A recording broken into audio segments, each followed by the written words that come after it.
Hello and welcome to another episode on Football Talk Podcast. My name is Ozzie and I'm your host for today's show. Now, today we'll be discussing all the big talking points in match week 28. That includes Liverpool and Man City sharing a point each at Anfield.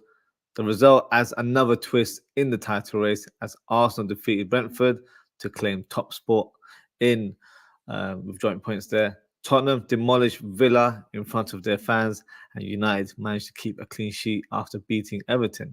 So let's begin with the review. There's no other place to start, and that is with the two big heavyweights going toe to toe: Liverpool versus Man City, and the last dance for Klopp and Pep Guardiola as they face each other for the last time before Klopp takes a break from managerial duty. Not only that, there was a lot riding on this game as both teams are trying to maintain momentum and take charge as we approach the crunching time of the season. The first opening 10 minutes was all City. They were aggressive in their play and were creating some of the probably best chances in the first half. From there onwards, Liverpool started to get involved a lot more in the game, stringing more passes and having a lot of possession. But City, out of nowhere, hit us with a killer blow in the 23rd minute. Kevin De Bruyne hits a lovely low cross from the corner to fool everyone with the training ground routine. John Stones goes past Nunez and finds himself by the near post and hits a clever shot past Kelleher. So a well-executed goal by City. Some fans may argue that there was some pushing in the lead up, but not for me. It wasn't anything that you don't normally see in a set piece. Liverpool had two big chances in the first half. The first one involved Harvey Elliott producing a nice dinked pass into the middle of the box. So Bosley leaps in the air to head towards goal, but he wasn't able to generate the right power or accuracy. But the second chance for me was more clear cut. Luis Diaz comes infield, has the whole goal to aim at, but unfortunately his shot is dragged wide. Huge missed opportunity there. Liverpool were trailing at halftime, but I had a feeling we could get something from the game. In the second half, it didn't take too long for Liverpool to take the lead, or should I say equalize, as Edison lashes out on Nunez with a reckless challenge into the box.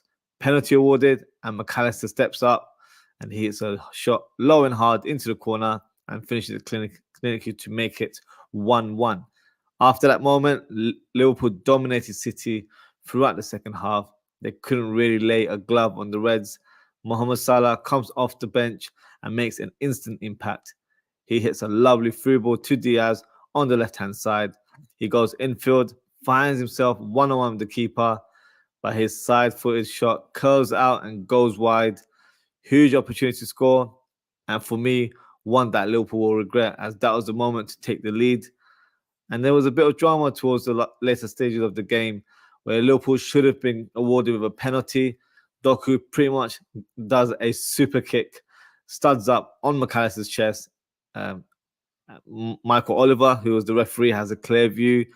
VAR have cameras to view the incident in real time and also in slow motion, but no one had the balls to call it out and award Liverpool with a penalty. Some may argue and say Doku got a touch of the ball.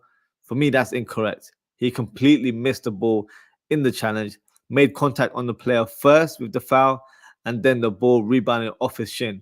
After that incident, you can see how worried and concerned Doku was, as he thought he blew it for his team, but luckily for him, nothing was awarded. And to say it bluntly, Liverpool were robbed once again by PGMOL and VAR, and it's not the first time. I'm sick and tired of these incompetent officials and the cheek of rival fans calling us Liverpool like we get decisions in our favour all the time. That very rarely happens, and unfortunately, I don't want to say out loud, but I have to say how I feel. I believe this draw with City will cost Liverpool the title. Maybe it's the trauma of losing previous titles to City over the years, but right now, it's not in our control anymore. And when we normally have to rely on other teams to get results for us, it never pans out. But look, there's still 10 games to go to play in the league. Anything can happen, and I'm sure we'll be seeing more twists and turns in the title race. Liverpool have now dropped to second, but are on level points with Arsenal, who now claim top spot. Some of their fans have been shameless over the weekend with their celebrations or arrogance by pulling out the cigars. Let's not forget the premature celebrations that took place last season, and you end up with nothing in the end. So Who says nothing can, that can't happen again this season? This fixture that's coming up is going to be huge as Man City face Arsenal after the international break on the 31st of March. Now, on to the next fixture. Arsenal versus Brentford, which ended 2-1. A huge win for the Gunners, who have been in great goal-scoring form in recent weeks and also have probably been playing the best football between the top three. Declan Rice opens the scoreline with a fantastic header. Now, we all know what a great defensive midfielder he is, but since joining Arsenal, he's really elevated his game and has added goals to his game. Pretty remarkable, and at the minute, looks like one of the best summer signings this season. And for me, a strong candidate of being crowned player of the season. Ramsdale starts in the fixture, but he had a moment of calamity as he takes forever to make a clearance. And in the end, Brentford's Wissa slides in to make the block, and the ball ends up hitting the Brentford attacker and then into the back of the net. Ramsdale has waited quite some time to be given a chance to start. Looks like he'll be waiting on the sidelines a lot longer this time around. Ivan Toney almost gives Brentford the lead in the second half with an audacious left-footed strike from 40 yards. Credit to Ramsdale. He makes a crucial save to parry it away. Collins almost scores a header for Brentford, but Ramsdale seems to have woken up then, makes another good save to tip the ball over the bar. Declan Rice almost gets his second goal of the game with a long-distance shot that clips the post. So unlucky with that effort. But in the 86th minute, Arsenal produce a late winner, and it's their other summer signing, Kai Havertz, who leaps in the air and heads the ball into the back of the net. Poor goalkeeping from Flecken, who for me should have saved it, but nonetheless, a huge moment for the player and the team. It could be a defining moment in their title race. As mentioned previously, Arsenal are now top of the league on joint points with Liverpool. Still a lot of games to play. Arsenal face City next, and they have some other tricky encounters, including a derby against Spurs. But congrats to Arsenal, who have just progressed into the quarterfinals of the Champions League, auto on penalties. The next fixture, Aston Villa versus Tottenham, which ended 4-0 to Spurs. What a crazy scoreline, and one that caught me by surprise, especially as Aston Villa have been immaculate at home this season.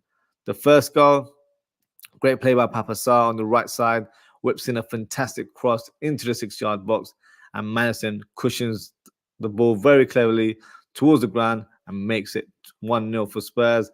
Brennan Johnson makes it 2-0 with a lovely finish that hits the roof of the net, but it gets from bad to worse for Villa as McGinn has a moment of rage and lashes out on the doggy with an awful tackle. He gets a straight red, and that was the right decision in the end. No arguments there. 10-man Villa, and it was a mountain to climb after that. Heung-min Son makes it 3-0 with a powerful shot from the inside of the box. Great finish from the captain.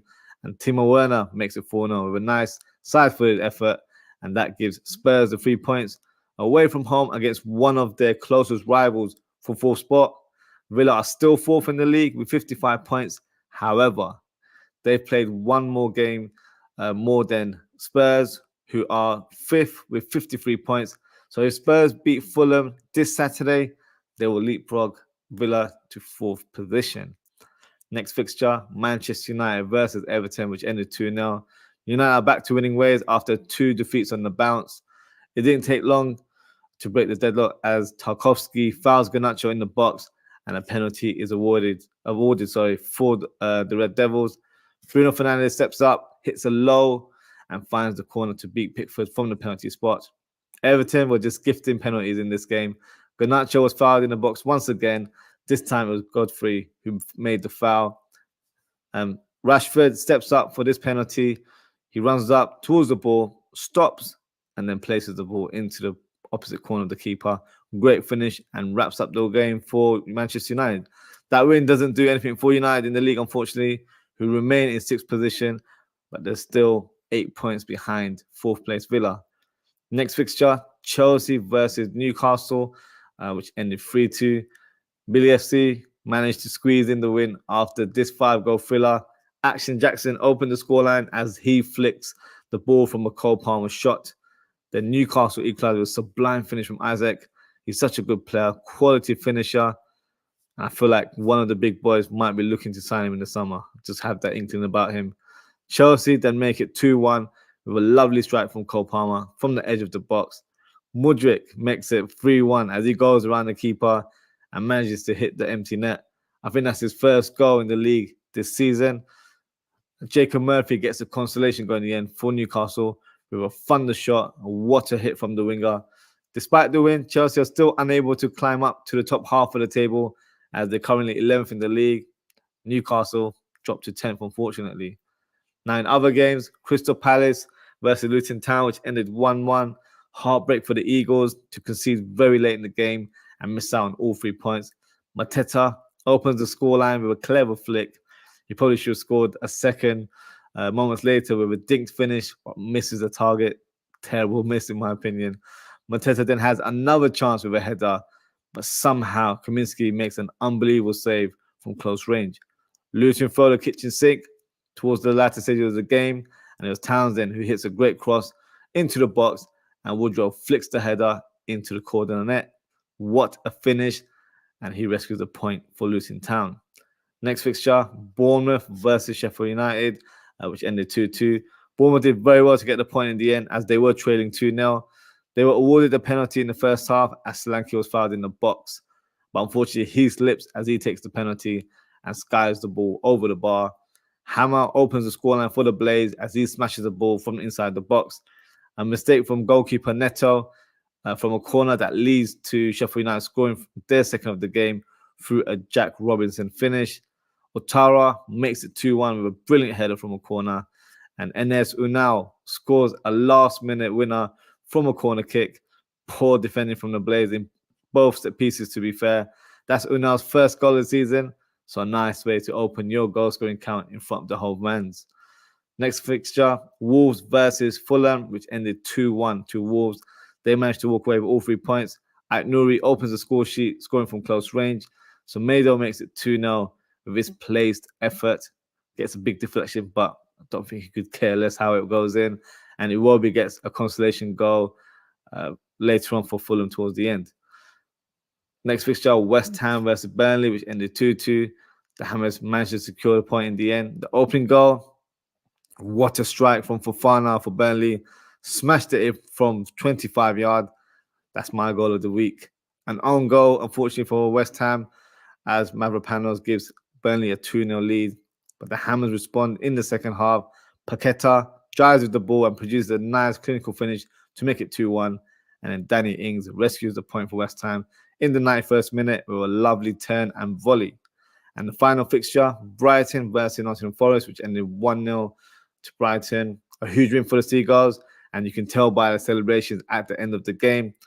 It was a scrappy on goal that won the game from Omar Bamidele, but Brighton couldn't care less how it was done. They walk away with all 3 points, but face a tough encounter against Liverpool in the next fixture. So that is my review of Match Week 28. Just going to go through some of the comments here. Comment here from Mihala. It says, Dominic Szoboszlai fought himself through. He was so greedy to play and wanted to play desperately. I'm pretty sure in the fast he was like, wow, that's a motorway here, and goes all in. Klopp said that after the match. Yeah, in terms of his performance, I thought he did well, but you have to take into consideration that he's just returned from injury, so he's not going to, play his usual self right now. He's always going to give his all for the team. So, no, for me, we spoke about this yesterday as well. He's a quality player, and I'm sure a lot of Liverpool fans share the same viewpoint about Dominic Szoboszlai. And I've just also got a comment here from Uncle Roz. He said, bro, you good? All good, Uncle Roz. Thank you for your comment. Thank you for tuning in. Before we end the show, I will announce the FPL Manager of the Week, and that goes to Jack Craythrone, and his team name is Craythrone's Champs, and he managed to attain 67 points. So well done to Jack. Making Son captain was a masterstroke, as Son managed to notch up 34 points, and that was pretty much half of your tally there. So yeah, that was definitely a smart move there. I got a measly 31 points, and unfortunately I've dropped to 50th position now. So not a good week for myself or for my team Liverpool, but hey, that's how it goes sometimes. And let me present the top 10 of our FPL. So here we go. So at top position, it's still the same. It's still Jordan Smith. He's holding down number 1 spot right now. You've got Joseph Harrelson, who's moved up to 2nd. Vipin Mohan is in 3rd position. Then you have Ali Asghar dropping to 4th. Nana Sari has moved up to 5th.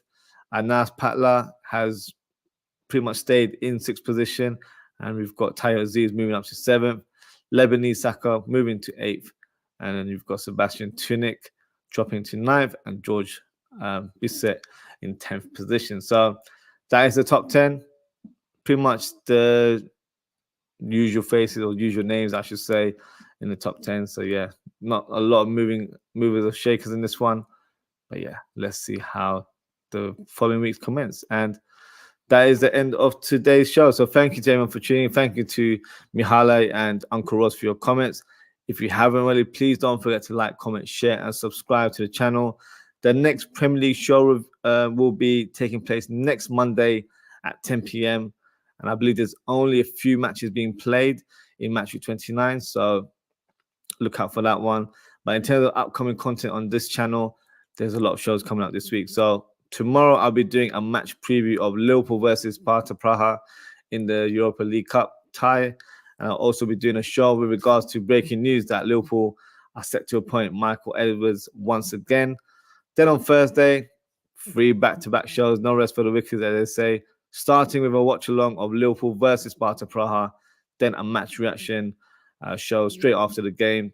And then I'll also be doing a match preview of Manchester United versus Liverpool in the FA Cup quarterfinals. So a lot to look forward to. And that ends the show, guys. Thank you to everyone for tuning in. Take care, stay safe, and I hope to speak to you all very, very soon. Goodbye.